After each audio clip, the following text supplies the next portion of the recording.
Assalamu alaikum viewers and welcome to my channel Study Law with Bushra.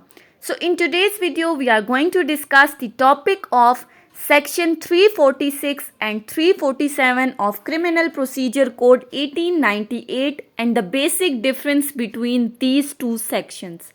But before starting the discussion, I request you all to please subscribe to my channel and don't forget to press the bell icon for latest updates.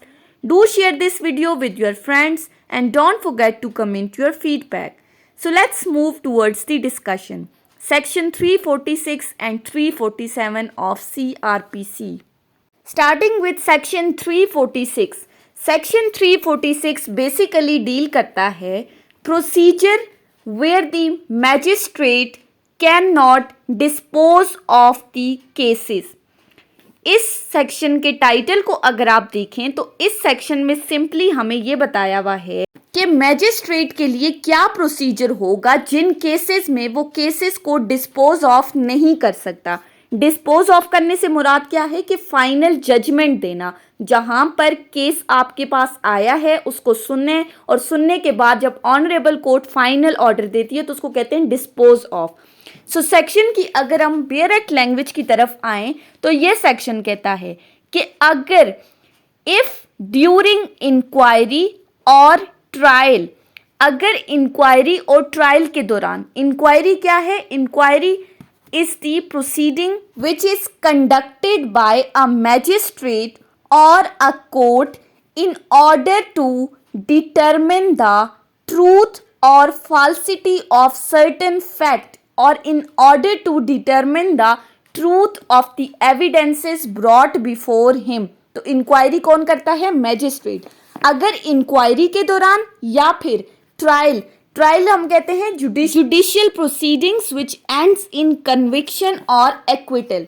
तो ये section क्या कहता है कि अगर inquiry या trial के दौरान, अब ये इंक्वायरी या ट्रायल किसके सामने होती है? Before the magistrate in any district, किसी भी डिस्ट्रिक्ट के अंदर किसी मैजिस्ट्रेट के सामने अगर ड्यूरिंग इंक्वायरी या ट्रायल. अब इंक्वायरी पहली बात आ गई याद रखने के लिए इस सेक्शन के अंदर, ट्रायल दूसरी बात आ गई और तीसरी बात इस सेक्शन में क्या की गई है? अगर कोई एविडेंसेस जो उस मैजिस्ट्रेट के सामने लाई गई हैं, जो शहादतें लाई गई हैं, अगर उनको देखते हुए मैजिस्ट्रेट के माइंड में ये बात आती है कि इस केस को, जो केस उसके सामने लाया गया है वो केस उसकी जुरिस्डिक्शन में नहीं आता, इस मैजिस्ट्रेट की जुरिस्डिक्शन में नहीं आता, इस मैजिस्ट्रेट के पास ये इख्तियार नहीं है कि वो ऐसे किसी केस को सुन सके. अगर उसे लगता है तो उस सूरत में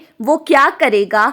he will stay the proceeding of that case, यानी कि वो उस केस की प्रोसीडिंग्स को रोक देगा और प्रोसीडिंग्स को रोकने के साथ ही वो दूसरा काम क्या करेगा? वो एक ब्रीफ रिपोर्ट तैयार करेगा, एक मुख्तसर रिपोर्ट बनाएगा जिसमें वो केस की नेचर को एक्सप्लेन करेगा, यानी केस के मुख्तसर हालात व वाक़यात वो उस रिपोर्ट में लिखेगा और फिर ये रिपोर्ट बनाने के बाद वो इस रिपोर्ट को किसे भेजेगा?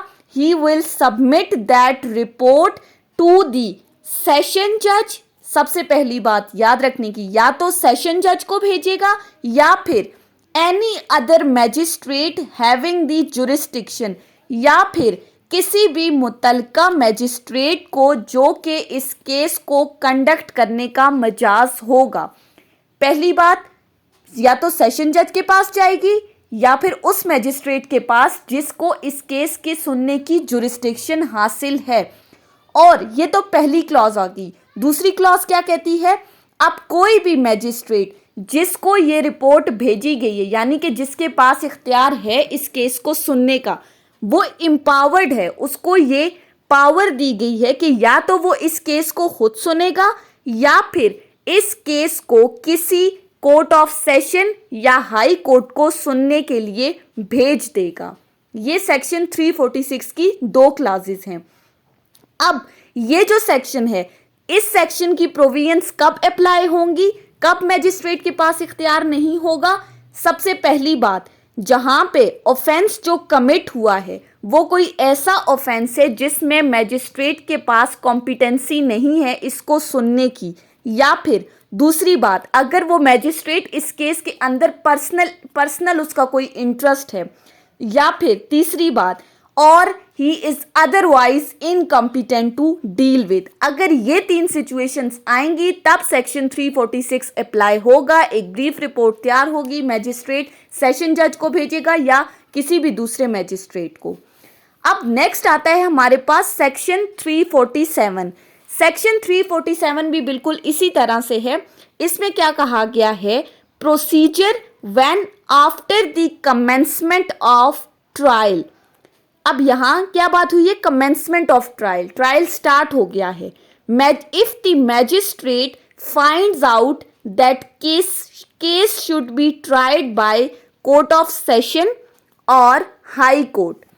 अब इस सिचुएशन में, इस सेक्शन में क्या बताया गया है, सेक्शन 347 क्या कहता है कि अगर किसी भी ट्रायल के दौरान, after the commencement of trial, trial start हो चुका है, दौराने समाते मुकदमा, ठीक है, मुकदमे की समात शुरू हो चुकी है, और उसके दौरान अगर किसी मैजिस्ट्रेट को ये लगता है, if the magistrate finds out that the case is one which should be tried by the court of session और हाई कोर्ट, अगर उसको लगता है कि ये एक ऐसा केस है जिसको सेशन कोर्ट को या हाई कोर्ट को सुनना है, तो वो क्या करेगा, फौरन इस केस को सेशन जज को भेजेगा या फिर हाई कोर्ट को भेजेगा।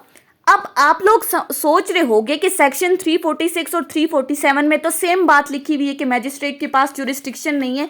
सो इनके दरमियान का जो बेसिक डिफरेंस है, वो बेसिक डिफरेंस क्या कहता है कि सेक्शन 346 में हमने तीन बातें डिस्कस की थी। सेक्शन 346 में हमने क्या कहा था कि अगर ड्यूरिंग इंक्वायरी, पहली बात, या फिर ड्यूरिंग ट्रायल, या फिर थ्रू एविडेंस, अगर मैजिस्ट्रेट को लगता है कि उसके पास जुरिस्डिक्शन नहीं है, तो वो केस किसी मैजिस्ट्रेट को भेजेगा जिसके दायरे इख्तियार में ये केस आता है।